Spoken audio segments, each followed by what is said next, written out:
Malgrado i divieti assoluti e gli inviti ad evitare i botti, anche nell'Agrigentino i petardi di Capodanno hanno causato diversi feriti, non un bollettino di guerra come purtroppo è avvenuto in altre località del paese, ma un segnale che la dice lunga sulle ordinanze della vigilia regolarmente ignorate soprattutto dai più giovani.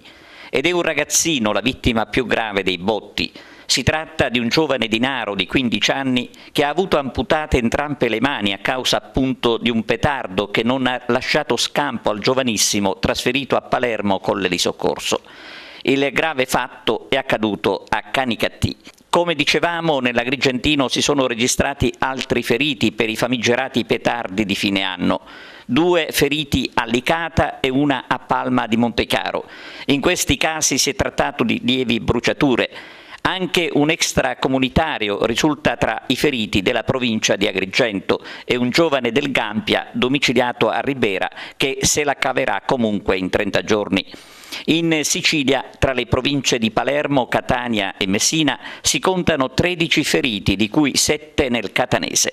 Nulla da vedere comunque con l'episodio di Canicattì, dove, lo ricordiamo, un ragazzino ha perso entrambe le mani. Contro i botti di Capodanno ogni anno si mobilitano le autorità, dai sindaci ai questori. Persino qualche prete ha invitato alla prudenza i parrocchiani, ma gli appelli anche quest'anno sono caduti nel vuoto. Purtroppo a pagare sono ancora giovanissimi.